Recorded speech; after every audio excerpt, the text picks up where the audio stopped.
उनको मुस्लिम लीग एक तरफ दिखता है, एक तरफ माओवादी दिखते हैं, एक तरफ, यानी एक वो घबरा गए हैं क्या बोलना, किस वक्त कौन सी चीजें बोलना, ये समझ में नहीं आता। 29 तक की टर्म को मोदी जी पूरा करेंगे और 29 के बाद भी भाजपा के चुनाव अभियानों का नेतृत्व श्री मोदी जी करेंगे और मोदी जी फिर से प्रधानमंत्री।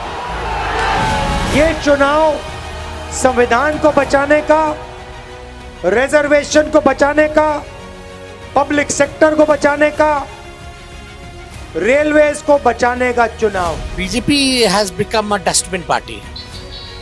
पहले वॉशिंग मशीन थी, अब डस्टबिन आ गई। जितने कूड़ा हर पार्टी में है वो बीजेपी में चले जा रहे हैं। जिनमें अपनी पार्टी को संभालने का ताकत नहीं है वो देश क्या संभालेंगे।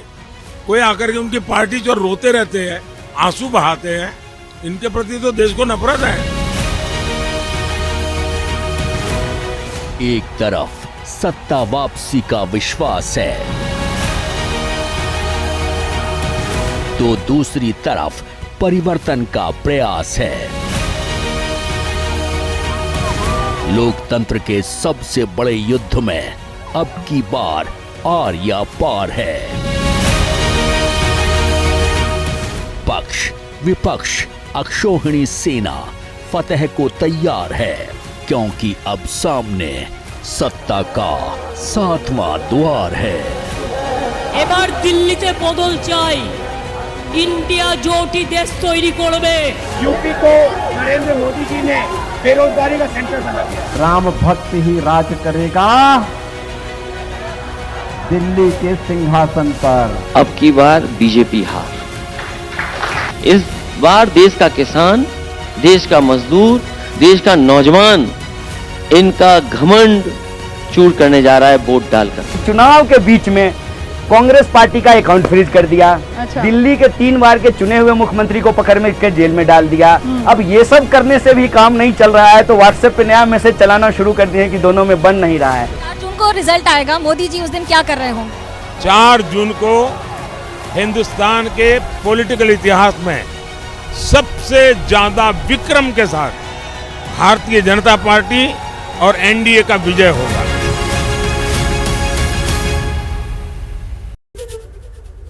तो 543 में से 486 सीटों पर वोटिंग पूरी हो चुकी है और अब बस बाकी है 57 सीटें। सत्ता का 7वां द्वार।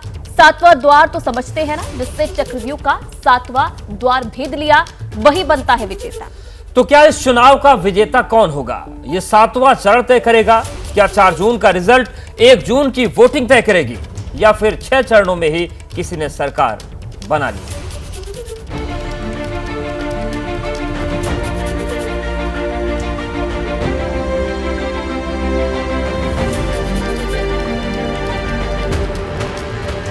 कहते हैं पब्लिक सब जानती है। सवाल है कि ये चुनाव आखिर किस ओर जा रहा है, पब्लिक के मन में क्या है, और दशकों तक राजनीति की करवट देखने वाले विश्लेषक इस चुनाव के बारे में क्या सोचते हैं। तो तय बात है कि इंडिया गठबंधन को जो आस होगी वो अपने कर्मों से ज़्यादा, अपनी लड़ाइयों से ज़्यादा मोदी सरकार की विफलताओं की आस होगी। लेकिन सवाल यह है कि विफलताएं होंगी तो उसका कोई एक करंट होगा, एक कोई हालात होंगे। तो आज की दिशा में, आज की तारीख में कोई हालात नहीं दिख रहे हैं। आज एक वैक्यूम जरूर कभी कभी दिखता है, लेकिन कोई ऐसा हालात नहीं दिखते हैं जिससे कि ये लगे कि इंडिया गठबंधन बहुत उभार पर है। 2024 के लोकसभा चुनाव में विपक्ष की तरफ से 4 मुद्दे उछाले गए। पहला, संविधान बदल दिया जाएगा। दूसरा, आरक्षण। तीसरा, महंगाई। और चौथा, बेरोजगारी। प्रधानमंत्री नरेंद्र मोदी जी की तरफ से मुस्लिम आरक्षण का मुद्दा उठा के विपक्ष के आरक्षण के मुद्दे को कुंद कर दिया गया। राष्ट्रवाद का मुद्दा इतना प्रभावी तरीके से चल रहा है कि उसके आगे महंगाई और बेरोजगारी का मुद्दा गौड़ हो गया है। तो जो एंटी इनकम्बेंसी की बात की जा रही है, सत्ता विरोधी लहर 2014 में दिखाई दिया था। 2019 और 2024 के चुनाव में मोदी विरोधी लहर इस देश में दिखाई नहीं दे रही है। चुनाव अब आखिरी पड़ाव पर है। लोकतंत्र का ये महापर्व चक्रव्यूह से कम नहीं है और चक्रव्यूह वही भेद पाया है जिसने 7वां द्वार ढहाया है। सबको इस 7वें द्वार की कीमत का पता है, इसीलिए 7वें चरण की वोटिंग से पहले पक्ष और विपक्ष से बयानों की बौछार भी बहुत तेज हो गई है। बिहार में बीजेपी और आरजेडी में रार का ये लेटेस्ट ट्रेलर देखिए। जिन्होंने बिहार के गरीबों को लूटकर नौकरी के बदले जमीन लिखवाई है, कान खोल के सुन लो, उनका भी जेल जाने का काउंटडाउन शुरू हो चुका है।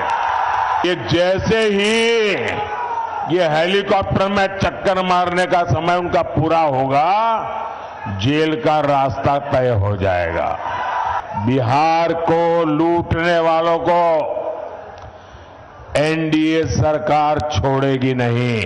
आदरणीय प्रधानमंत्री जी कहां पड़े हैं चक्कर में, नहीं है कोई तेजस्वी यादव जी के टक्कर में। हेलीकॉप्टर का चक्कर खत्म होगा तो फिर जब आपकी सत्ता से विदाई होगी तो फिर आपको चक्कर लगेगा। इसलिए जेल का चक्कर का धमकी दे करके आप जनता के दिलों पर जो तेजस्वी यादव जी राज करते हैं उसे खत्म नहीं कर सकते हैं। आप पूरी तरह से चुनाव हार चुके हैं, सत्ता से बाहर जाने का समय आ गया। अब आप ये सब चक्कर में मत पड़िए। यानी दोनों ओर से आक्रामक बैटिंग हो रही है, गेम ऑन है। मैदान में मौजूद टीमों को यही लग रहा है कि बाजी वही जीतेंगे। दर्शक अपनी अपनी टीम को सपोर्ट कर रहे हैं। इस हाई वोल्टेज मुकाबले के रिजल्ट पर डिबेट कर रहे हैं। सस्पेंस भी गजब का है। बहुत से राजनीतिक धुरंधरों के लिए ये चुनाव करो या मरो का सवाल है। लेकिन राहुल गांधी दूसरों के कंधों पर रह करके कितना आगे बढ़ जाएंगे, ये सवाल है। उनको खुद को क्या मिल रहा है, दक्षिण में उनको कितना मिल रहा है। जो संभावनाएं जितना थोड़ा मोटा मिलता था पहले वाले दक्षिण के राज्यों में वो अलग है, लेकिन एक उम्मीद की किरण तेलंगाना और आंध्र प्रदेश में है। आंध्र में बहुत कम है, ना के बराबर है। तेलंगाना में थोड़ी बहुत है। बाकी कर्नाटक है उनके पास में थोड़ा सा, अगर उम्मीद की किरणों वाला राज्य है। बाकी सब जगह तो जब हम पुराने आंकड़े गिनाने लगेंगे कि 280 से जब सीटों पे आमने सामने लड़ाई होती है तो कितनी सीटें बचती हैं, 90% सीटों पर हारते रहे हैं। इसमें सबसे बड़ा प्रश्न ये है कि अखिलेश यादव जी, तेजस्वी यादव जी और ममता बनर्जी जी क्या राहुल गांधी को प्रधानमंत्री बनाना चाहते हैं। अब आप इनको इंडिया गठबंधन के जो सीट समीकरण है उसमें देखिए तो पहला तो ममता बनर्जी जी इंडिया ब्लॉक से बाहर चली गई क्योंकि वो कांग्रेस को पश्चिम बंगाल में बिल्कुल ही स्पेस नहीं देना चाहती थी। तो कांग्रेस और लेफ्ट पार्टी पश्चिम बंगाल में नहीं बढ़ने पाए, इसके लिए उन्होंने इंडिया गठबंधन से अपने आप को अलग कर लिया। अखिलेश जी और तेजस्वी जी की तरफ से जो गठबंधन के तहत कांग्रेस को सीट दी गई है उससे अंदाजा लगाइए कि ये दोनों पार्टी के नेता अपने अपने राज्य में कांग्रेस को मजबूत नहीं होने देना चाहते, क्योंकि उनको पता है कि जिस कांग्रेस का वोट के साथ ये अपने दल को आगे बढ़ाए हैं और राज्य में अपने आप को स्थापित किए हैं, यदि वो वोट कांग्रेस के साथ वापस चला गया तो इनका राजनीतिक भविष्य चौपट हो जाएगा। जैसे ही घड़ी का काटा दोपहर 2:30 पे आए, बबीता जी का दिल सास बहू साजिश के लिए मचल जाए। और ये है इनकी बहू, पूरे दिन ऑफिस की टेंशन हो जाए गॉन जब ये करें अपना फेवरेट शो फ्री टाइम पे ऑन। इनकी तरह आप भी देखें अपना फेवरेट शो अपने टाइम पर और डाउनलोड कीजिए एबीपी लाइव ऐप अपने स्मार्ट टीवी पर।